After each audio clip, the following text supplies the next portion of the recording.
पार्लिमानी party ने इमरान खान को वज़ीर-ए-आज़म नामजद कर दिया है। कौन होगा पंजाब और खैबर पख्तूनख्वा का वज़ीर आला, इसका ऐलान कल और परसों मुतवक्के है। स्पीकर और डिप्टी स्पीकर के नामों का ऐलान आज किया जाएगा। वलीद चौधरी से इस बारे में जानते हैं। वलीद, बताइएगा किसके हिस्से में क्या जिम्मेदारी आ सकती है, ऐलानात कब तक मुतवक्के हैं?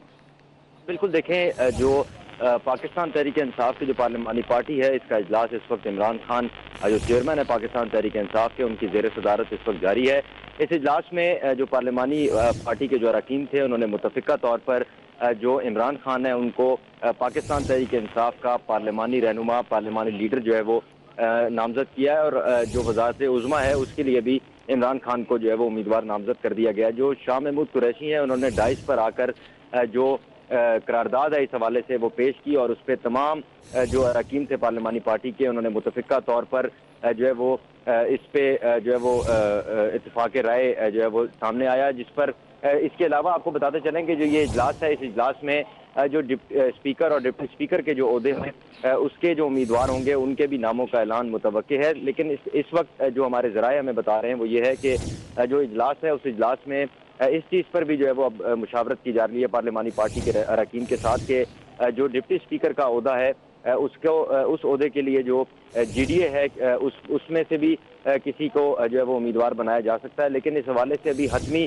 जो फैसला है वो नहीं हो सका। इस वक्त मुशावरत जारी है कि जो स्पीकर जिस तरह वज़ीर आज़म के लिए जो है वो वज़ारत उज़्मा के लिए नामजद किया गया इमरान खान को, इसी तरह स्पीकर के ओहदे के लिए जो है वो पाकिस्तान तहरीक इंसाफ अपना ओहदेदार लाना चाहती है। लेकिन जो GDA के साथ चूंकि जो इत्तेहादी भी है और वफाक में जो है वो इस हवाले से दोनों जमातों के दरमियान जो है वो इत्तेहाद भी हो चुका है, तो इसलिए इस चीज़ पर भी जो है वो मुशावरत की जा रही है कि जो डिप्टी स्पीकर का ओहदा है वो GDA को दे दिया जाए। लेकिन जो मुशावरती अमल मुकम्मल होगा तो उसके बाद तकरीबन 3:15 या 3:30 बजे के करीब जो रहनुमा है पाकिस्तान तहरीक इंसाफ के, वो इस जो पार्लिमानी पार्टी के इजलास में जो फैसले होंगे, जो मुशावरत की जाएगी और ठीक जो है भी वलीद, आप साथ फैसले रहिएगा। हमें ज्वाइन किया है चेयरपर्सन तज्जियाकार नसीम जहरा साहिबा ने।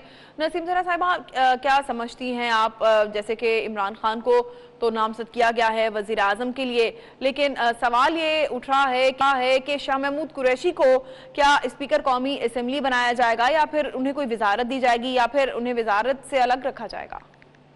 देखिए, इमरान खान साहब का तो जाहिर है मुतवक्कित है, उसमें तो कोई हैरानकुन बात नहीं है। लेकिन 2-3 अभी जो खबरें आ रही हैं, एक तो ये कि शाह महमूद कुरैशी साहब, आपको मालूम है पहले वो चाहते थे कि CM बने पंजाब, वो हार गए उसके प्रोविंशियल सीट से, तो CM तो नहीं बन पाए। ये भी बात चली कि उन्होंने पार्टी में ये बात की गई कि बाई इलेक्शन में वो खड़े हो जाएं, किसी को कहें कि सीट छोड़ दे। मेरा ख्याल है क़यादत ने, इमरान खान साहब ने उसको सही नहीं समझा बात को, और ये फिर तय हुआ कि स्पीकर से पहले ये हुआ कि शायद फॉरेन मिनिस्टर बने। फिर ये बात चली कि वो इंटीरियर मिनिस्टर बनना चाहते हैं। लेकिन सबसे रीसेंट बात है और जो मुसद्दका खबर है वो ये है कि वो स्पीकर बनना चाहते हैं। लेकिन जो स्पीकर की पोजीशन है वो पहले अंदर खाने पार्टी की क़यादत ने डॉक्टर आरिफ अलवी को सौंपने का तहिया किया था। लेकिन अब लगता है कि वो बात फिर से खुल गई है, क्योंकि शाह महमूद कुरैशी साहब सीनियर मेंबर तो हैं पार्टी के और पुराने मेंबर हैं। तो अब देखते हैं क्या होता है। हालांकि आरिफ अलवी साहब जब पार्टी का क़याम हुआ था 96-97 में, वो जब से पार्टी के साथ हैं और ये पार्टी में ख्याल है, क़यादत का भी ख्याल है कि ये जिस तरह कमेटीज में रहे हैं, जिस तरह ये कवानीन समझते हैं, ये अच्छे रहेंगे बहैसियत स्पीकर के। लेकिन अभी बात क्लियर नहीं हुई, क्योंकि जैसे आपने कहा शाह महमूद कुरैशी साहब का भी नाम अब पिछले 2-3 दिन से गर्दिश कर रहा है कि शायद ये चाहते हैं कि वो स्पीकर बने। सही। नसीम जहरा साहबा, आपको क्या लगता है कि शाह महमूद कुरैशी साहब अगर स्पीकर होते हैं और जैसे कि आपने कहा कि वो ख्वाहिशमंद थे CM बनने के पंजाब के, तो क्या पार्टी के जो दीगर रहनुमा हैं जो समझते हैं कि उन्हें वजारतों में आगे आना चाहिए, उनका क्या रद्द-ए-अमल हो सकता है? देखिए, मेरा ख्याल है कि ये तो हमेशा जब हुकूमत बनती है तो आप देखती हैं कि जो सीनियर मेंबर होते हैं उसमें काफ़ी मुश्किल होती है क़यादत को ये तय करना कि किसको क्या दिया जाए। क्योंकि मसलन आप शफ़कत महमूद साहब का ये था कि जी इंटीरियर मिनिस्टर बनेंगे, डॉक्टर शीज़ मज़ारी का डिफेंस मिनिस्टर बनेंगी।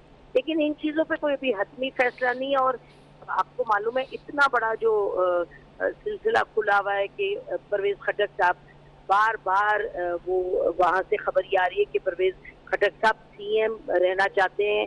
के इमरान खान साहब उतने ही जोरों से चाहते हैं कि वो आके सेंटर में मिनिस्टर बने। तो इस तरह की चीजें होती हैं, हर पार्टी में होती हैं, और क़यादत को फिर फाइनली इमरान खान साहब को फैसला करना होगा। और ये तो कुछ रंजिश भी होती है, कुछ ऊंच नीच होती है, लेकिन आखिर में फिर जो लीडर कहता है उसको तो मानना पड़ता है। ये आपको मालूम है, ये भी है पार्टी में कि शाह महमूद कुरैशी साहब वर्सेस जहांगीर तरीन साहब पे भी अपनी वो बनी हुई है, कैंप्स बने हुए हैं। आपको सबसे जो बड़ा ओहदा जिस पे तो बात करने की जरूरत है वो ये है कि सीएम पंजाब कौन बनेंगे। आपको मालूम है कि शाह महमूद कुरैशी साहब के बाद ये था कि अलीम खान बनेंगे, लेकिन अलीम खान के हवाले से आपको मालूम है कि नैब के केसेस खुल गए। उसके बाद और जो डेवलपमेंट हुई, फिर ये तय हुआ कि अलीम खान नहीं बनेंगे। अलीम खान साहब के हवाले से और भी बातें थी कि जी वहाँ उन्होंने जिस तरीके से लोगों को टिकट दिलवाए और टिकट दिलवाने के बाद वो नहीं कर पाए, जिस तरह से पार्टी को सक्सेसफुल होना चाहिए था, नहीं हुई। तो इमरान खान उस पे तो इस वजह से ये सूरत हाल बनी है। तो पार्टी में जो रंजिशें हैं वो तो होती हैं हर पार्टी में, यकीनन इसको संभाल लेंगे। लेकिन सीएम पंजाब की जो पोजीशन है वो यकीनन बड़ी अहम है और उस पर अभी तक तय नहीं हुआ है। सिप्तैन साहब हैं जिनका नाम आ रहा है, ये कहा जा रहा है सिप्तैन साहब जहांगीर तरीन के कजन हैं, और फिर ये कहा जा रहा है सिप्तैन साहब और इमरान खान दोनों मियाँ वाली से ताल्लुक है, फिर वहाँ के दोनों प्राइम मिनिस्टर और सीएम पंजाब। तो ये बहुत सी चीजें हैं और मेरा ख्याल है कि मुझे यकीन है कि 2-3 रोज में सब क्लियर हो जाएगा, लेकिन जब तक क्लियर नहीं होगा जब तक हमें खबरें मिलती रहेंगी।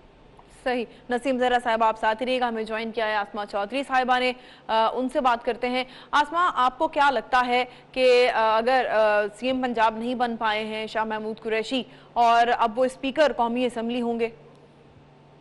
जी बिल्कुल, क्योंकि उनका नाम अभी तक की जो इब्तदाई इतलात हैं पार्टी ने स्पीकरशिप के लिए दिया है, क्योंकि देखिए बड़ा कांटेदार मुकाबला होगा, बड़ा सख्त मुकाबला होने जा रहे हैं।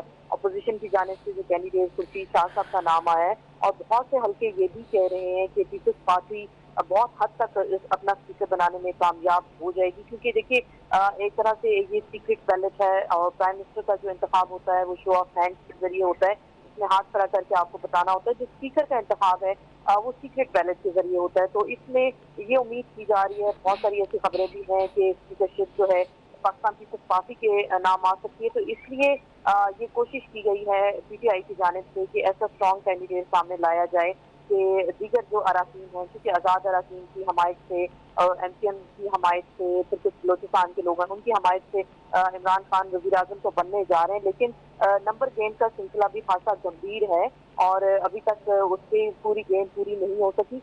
बहरहाल पीटीआई तो कह रही है कि का फिगर उन्होंने क्रॉस कर लिया है और उनके पास इतने मेंबर्स हैं कि Imran Khan prime minister elect हो सकते हैं, लेकिन जो स्पीकर का इलेक्शन होगा वो खासा मेरे नजदीक जो है कांटेदार मुकाबला हो सकता है और बहुत हद तक उम्मीद की जा रही है कि पाकिस्तान पीपल्स पार्टी जो स्पीकरशिप है वो सीट निकाल सकती है। तो इससे पीटीआई की जानिब से शाह महमूद कुरैशी का नाम देना इसीलिए बेहतर समझा गया है कि ऐसा मजबूत उम्मीदवार वो मैदान में उतारे कि मुकाबला सख्त हो। अब देखते हैं कि पीटीआई अपने अरकान को वाकई ही संभाल के रखती है और अगर Shah Mahmood Qureshi speaker national assembly बन जाते हैं तो फिर एक बड़ी स्ट्रॉन्ग कमिटमेंट होगी पीटीआई के अरकान की अपनी पार्टी के साथ। और जो नजरियाती वाबस्तगी की भी बात करते हैं, क्योंकि बहुत सारे आज़ाद अरकान को इमरान खान मिलाने लेकर साथ गए हैं और हमने उनके माजी के भी क्लिप्स आजकल लोगों ने चलाने शुरू किए हैं जिसमें वो कह रहे थे कि आज़ाद अरकान का कोई नजरिया नहीं होता, ये नजरियाती लोग नहीं होते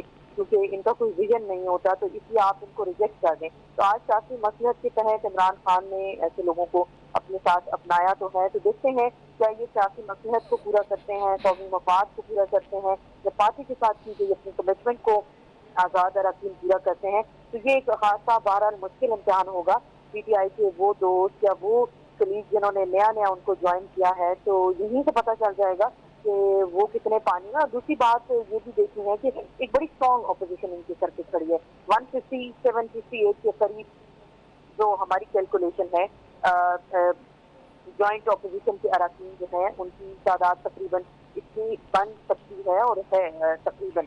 तो एक बड़ी क्लोज हम देखते हैं इस असेंबली के अंदर बड़े कुछ नंबर का ही फर्क होगा और इमरान खान को फूंक फूंक कर कदम रखने होंगे, अपोजिशन को साथ मिलाकर चलना होगा।